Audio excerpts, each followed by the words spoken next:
Exposición del Salmo 4. Traducción, José Cosgaya García. Osa revisión, Pío de Luis Vizcaíno, Osa 1. V.1. Para el fin. Salmo, Cántico de David. Cristo es el fin de la ley para justificación a favor de todo el que cree. 1. De hecho, este fin denota perfección, no consumación. Por otra parte, puede preguntarse si todo cántico es un salmo o más bien, todo salmo es cántico, o si hay algunos cánticos que no pueden llamarse salmos, o algunos salmos que no pueden llamarse salmos. Pero hay que prestar atención a las escrituras, no sea que cántico indique alegría. Por otra parte, se llama salmos a los que se cantan acompañados del salterio. La historia cuenta que el profeta David se sirvió de él con ocasión de un gran misterio. No es este el lugar de tratar de este asunto, porque exige investigación prolongada y disquisición larga. De momento, ahora debemos aguardar o palabras del hombre del Señor posteriores a la resurrección, o palabras del hombre que dentro de la iglesia cree y espera en él. 2. V.2. Cuando invocaba, me escuchó el Dios de mi justicia. Cuando invocaba, afirma, me escuchó Dios, de quien procede mi justicia. En la tribulación me diste anchura, de las angustias de la tristeza me condujiste la anchura de los gozos. Por cierto, tribulación y angustia sobre toda alma de hombre que comete el mal. 4. En cambio, no tiene angustias del corazón, aunque sus perseguidores se las introduzcan desde fuera, el que dice, gozamos en las tribulaciones, sabedores de que la tribulación produce paciencia, hasta aquello donde asevera, la caridad de Dios ha sido derramada en nuestros corazones mediante el Espíritu Santo que nos ha sido dado. 5. Por otra parte, si el cambio de persona, el hecho de que de la tercera, donde dice, escuchó, pasa inmediatamente a la segunda, donde dice, me diste anchura, no obedece a razones de variedad o de agrado, extraña porque primero quiso como indicar a los hombres que él había sido escuchado, y después dirigir la palabra a quien le prestaba oídos.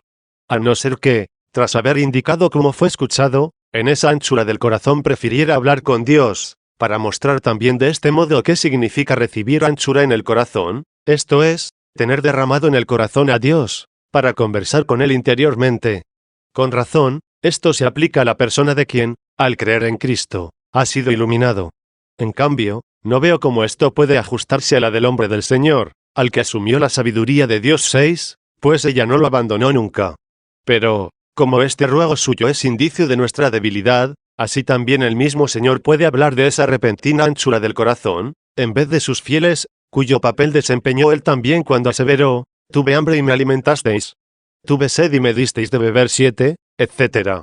Por tanto, me diste anchura, también aquí puede decirlo en vez de uno de sus más pequeños. 8, que conversa con Dios, cuya caridad tiene aquel derramada en el corazón mediante el Espíritu Santo que nos ha sido dado. 9. Ten misericordia de mí y escucha mi oración. Porque ruega de nuevo, aunque ya ha indicado haber sido escuchado y haber recibido anchura. Lo ha hecho por nosotros, de quienes se dice, sí, en cambio, esperamos lo que no vemos, mediante la paciencia aguardamos. 10, o para que en el que ha creído se complete lo que se ha incoado. 3. V.3. Hijos de los hombres. ¿Hasta cuándo pesados de corazón? Pase que vuestro error haya persistido, afirma, hasta la venida del Hijo de Dios. ¿Por qué, pues, seguís siendo pesados de corazón? ¿Cuándo vais a poner fin a las falacias, si no lo ponéis en presencia de la verdad? ¿Para qué amáis la vaciedad y buscáis la mentira? ¿Para qué queréis ser dichosos a base de cosas ínfimas? Dichosos hace sola la verdad. 11, por la que son verdaderas todas las cosas. Efectivamente, vaciedad de vaciedades y todo vaciedad. ¿Qué abundancia tiene el hombre mediante toda su fatiga con que se fatiga bajo el sol? 12. ¿Para qué, pues, dejáis que os retenga el amor de las cosas temporales? ¿Para qué vais a la zaga de lo ínfimo, como si fuese lo primordial, si aquello es vaciedad y mentira? De hecho, ansiáis que permanezcan con vosotros las cosas que, todas, pasan como sombra. 13. 4. V.4. Y sabed que el Señor hizo admirable a su santo. ¿A cuál sino a ese al que resucitó de los infiernos? 14. Y en el cielo colocó a su derecha. 15. Se increpa, pues, al género humano para que, por fin, del amor de este mundo se vuelva a él. Pero si alguien perturba la conjunción añadida, porque asevera, y sabed, es fácil que en las Escrituras observe que este tipo de locución es familiar al lenguaje en que hablaron los profetas. 16. Efectivamente, con frecuencia hallas que se inicia así, y le dijo el Señor. 17, y le fue dirigida la palabra del Señor. 18. Aunque no haya precedido nada a lo que se añada lo siguiente, esa conjunción copulativa insinúa tal vez que la expresión de la verdad con la voz está ligada a la visión que acontece en el corazón. Pero aquí puede decirse que la frase anterior, ¿para qué amáis la vaciedad y buscáis la mentira?, está puesta como si se dijera, no améis la vaciedad ni busquéis la mentira. Puesto así esto, sigue con expresión justificadísima, y sabed que el Señor hizo admirable a su santo. Pero el diapsalma intercalado prohíbe unir esta con la anterior.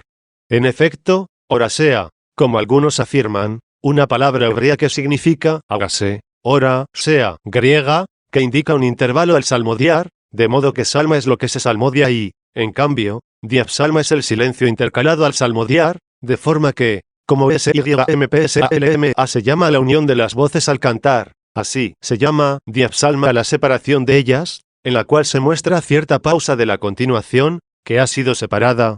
Sea, pues, aquello o esto o alguna otra cosa, es ciertamente probable que, donde se intercala un diapsalma, el significado se continúa y se une de modo no correcto. 5. El Señor me escuchará, cuando haya gritado a Él. Creo que aquí se nos amonesta a implorar la ayuda de Dios con gran aplicación del corazón, esto es, con un grito interno e incorpóreo, porque, como hay que felicitarse por la iluminación en esta vida 19, así hay que orar por el descanso tras esta vida. Por tanto, o de la persona del creyente que evangeliza, o de la persona del Señor mismo hay que entenderlo como si dijera, el Señor os escuchará, cuando hayáis gritado a Él. 6. V.5, airaos y no pequéis. Por cierto, al pensamiento venía esto. ¿Quién es digno de ser escuchado, o como el pecador no grita en vano al Señor? Afirma, pues, airaos y no pequéis. Esto puede interpretarse de dos modos. O, aun si os airáis, no pequéis, esto es, aun si surge un movimiento anímico que por castigo del pecado ya no es controlable, al menos no consientan con él la razón y la mente que dentro ha sido regenerada según Dios 20, para que con la mente sirvamos a la ley de Dios, si aún servimos con la carne a la ley del pecado, 21. O, haced penitencia, 22, esto es, airaos con vosotros mismos por los pecados pasados y dejad de pecar en adelante. Lo que decís en vuestros corazones, se sobreentiende, decidlo, de modo que la frase completa es, lo que decís, decidlo en vuestros corazones, esto es, no seáis el pueblo acerca del cual está dicho 23, con los labios me honran, pero su corazón está lejos de mí 24. Compungíos en vuestras alcobas. Esto equivale a lo que ya se ha dicho, en vuestros corazones. En efecto, estas son las alcobas acerca de las cuales también el Señor nos aconseja que oremos dentro de ellas, cerradas las puertas 25. Pues bien, compungíos se refiere al dolor de la penitencia, de modo que el alma se compunja, al castigarse a sí misma para que, condenada en el juicio de Dios, no sea atormentada, o a un estímulo, como si se aplicasen aguijones, a fin de que nos despertemos para ver la luz de Cristo. Por otra parte, algunos dicen que es mejor que se lea no compungíos, sino abríos, porque en el salterio griego está katan, que se refiere a aquella anchura del corazón 26, de modo que sea acogido el derramamiento de la caridad mediante el Espíritu Santo 27. 7. V.6, sacrificad el sacrificio de justicia y esperad en el Señor.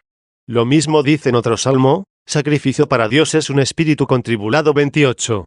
Por eso no es disparatado entender que aquí el sacrificio de justicia es el mismo que se hace mediante la penitencia. En efecto, ¿qué hay más justo que airarse cada cual por sus pecados, más bien que por los ajenos, y que, al castigarse a sí mismo, ofrezca a Dios un sacrificio? ¿O el sacrificio de justicia son las obras justas posteriores a la penitencia? De hecho, tal vez no es disparatado que el diapsalma intercalado insinúe precisamente el tránsito de la vida vieja a la vida nueva 29, de manera que, extinguido o debilitado mediante la penitencia el hombre viejo 30, el sacrificio de justicia se ofrece a Dios en consonancia con la regeneración del hombre nuevo 31, cuando el alma ya purificada se ofrece y se pone a sí misma sobre el altar de la fe para que el fuego divino, esto es, el Espíritu Santo la envuelva. Por consiguiente, el sentido es este: sacrificad el sacrificio de justicia y esperad en el Señor, esto es, vivid rectamente y esperad el don del Espíritu Santo 32, para que os ilumine la verdad 33 a la que habéis creído. 8. V.7, de todos modos, esperad en el Señor, está dicho herméticamente aún. En efecto, ¿qué cosas se esperan, sino los bienes? Pero, porque cada cual quiere pedir a Dios el bien que ama, y no es fácil encontrar a quienes amen los bienes interiores, esto es, los atañentes al hombre interior 34, únicos que amar, pues de los demás hay que hacer uso según la necesidad, no para disfrutar del gozo, tras haber dicho, esperad en el Señor, sorprendentemente ha añadido, muchos dicen, ¿quién nos muestra los bienes? Esta expresión y esta pregunta son las cotidianas de todos los tontos e inicuos. Ora deseen la paz y tranquilidad de la vida mundana, mas por la perversidad del género humano no las hallan, los cuales, ciegos, incluso osan criticar la trama ordenada de los hechos, ya que embrollados por sus culpas suponen que cualquier tiempo pasado fue mejor. Ora duden o desesperen de la vida futura que se nos promete, los cuales dicen frecuentemente, ¿quién sabe si son cosas verdaderas? O quien ha venido de los infiernos 35 a darlo a conocer. Por tanto, para responder a la pregunta de quienes dicen, ¿quién nos muestra los bienes? Magnífica y brevemente muestra, pero a quienes ven por dentro, ¿qué bienes han de buscarse? Afirma, ha sido grabada en nosotros la luz de tu rostro, Señor. Esta luz es el bien total y auténtico del hombre, que ven no los ojos, sino la mente. Pues bien, ha dicho, grabada en nosotros, como el denario está grabado con la imagen del rey. En efecto, el hombre ha sido hecho a imagen y semejanza 36 de Dios, que echó a perder pecando. Su bien, pues, es auténtico y eterno, si se graba renaciendo.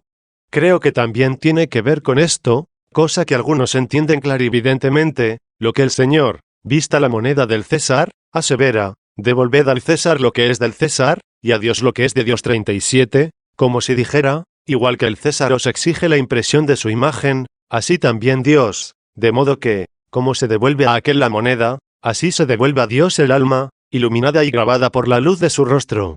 Pusiste alegría en mi corazón. Por la alegría, pues, no hay que preguntar fuera, a quienes, todavía pesados de corazón, aman la vaciedad y buscan la mentira 38, sino que ha de buscarse dentro, donde ha sido grabada la luz del rostro de Dios. En efecto, como asevera el apóstol, Cristo habita en el hombre interior 39. Por cierto, a este concierne ver la verdad, por haber dicho aquel, yo soy la verdad 40. Y cuando hablaba en el apóstol, que dice, ¿acaso queréis recibir una prueba de ese que en mí habla, Cristo? 41, le hablaba, evidentemente, no fuera, sino en el corazón mismo, esto es, en la alcoba donde se ha de orar 42. 9. V.8, 9, pero los hombres que van en pos de lo temporal, que son ciertamente muchos 43, al no poder ver dentro de sí mismos los bienes auténticos y garantizados, no saben decir otra cosa sino, ¿quién nos muestra los bienes? 44. Así, pues, en consecuencia, acerca de estos se dice con toda razón lo que añade, desde el tiempo del trigo, del vino y del aceite suyos se han multiplicado. Por cierto, no está de más que se haya añadido, suyos. En efecto, también hay un trigo de Dios, pues es el pan vivo que ha bajado del cielo 45. También hay un vino de Dios. Efectivamente, afirma, se embriagarán con la abundancia de tu casa 46. También hay un aceite de Dios, del que está dicho 47, ungiste con aceite mi cabeza 48. Pues bien, esos muchos que dicen, ¿quién nos muestra los bienes? 49, y no ven que el reino de Dios está dentro de 50 ellos, se han multiplicado desde el tiempo del trigo, del vino y del aceite suyos. En efecto, multiplicación no siempre significa abundancia, y casi siempre significa escasez, porque el alma entregada a los placeres temporales se inflama siempre de apetitos desordenados y no puede saciarse y, torturada por múltiples y tormentosos pensamientos, no se le permite ver el simple bien. Es cual aquella de la que se dice, en efecto, el cuerpo, que se corrompe, embota al alma, y la habitación terrena deprime a la mente, que piensa en muchas cosas 51. Tal alma, colmada de innumerables fantasías por el cese y reemplazo de los bienes temporales, esto es, desde el tiempo del trigo, del vino y del aceite suyos, se ha multiplicado de modo que no puede hacer lo que está preceptuado. Pensad con bondad acerca del Señor, y buscadle con simplicidad de corazón 52. De hecho, esa multiplicidad se opone vivamente a esta simplicidad. Y, por eso, abandonados estos que son muchos, o sea, multiplicados por el ansia de lo temporal, y que dicen, ¿quién nos muestra los bienes? Que han de buscarse no con los ojos, fuera, sino dentro, con simplicidad de corazón, El varón fiel 53 se regocija y dice, en paz, en esto mismo, dormiré profundamente y cogeré el sueño. En efecto, tales varones fieles esperan con razón la omnímoda alienación de la mente respecto a las cosas mortales y el olvido de las desdichas de este mundo. Alienación y olvido, que conveniente y proféticamente son indicados por los nombres de dormición profunda y sueño, y en los cuales ninguna perturbación puede interrumpir la suprema paz. Pero esto no se posee ya en esta vida 54, sino que ha de esperarse para después de esta vida. Esto lo muestran también esos verbos mismos que son de tiempo futuro. En efecto, no está dicho, dormí profundamente y cogí el sueño, ni duermo profundamente y cojo el sueño, sino, dormiré profundamente y cogeré el sueño. Entonces esto corruptible se vestirá de incorrupción, y esto mortal se vestirá de inmortalidad. Entonces la muerte será absorbida en la victoria 55. Esto es, eso, acerca de lo cual se dice, sí, en cambio, esperamos lo que no vemos, mediante la paciencia aguardamos 56. 10. V.10. Por tanto, congruentemente añade y dice lo último, porque tú, Señor, me has hecho habitar singularmente en la esperanza. Aquí no he dicho, harás, sino, me has hecho. En quien, pues, existe esta esperanza, también existirá de verdad lo que se espera. Y atinadamente asevera, singularmente, pues puede oponerse como réplica contra esos muchos que, multiplicados desde el tiempo del grano, del vino y del aceite suyos 57, dicen, ¿quién nos muestra los bienes? 58. En efecto, perece esta multiplicidad, mas la singularidad se mantiene entre los santos, acerca de los cuales se dicen los hechos de los apóstoles. Ahora bien, la multitud de quienes habían creído tenía una sola alma y un solo corazón 59. Singulares, pues, y simples, esto es, apartados de la multitud y turba de las cosas que nacen y mueren, debemos ser amadores de la eternidad y de la unidad, si ansiamos estar adheridos al único Dios y Señor nuestro,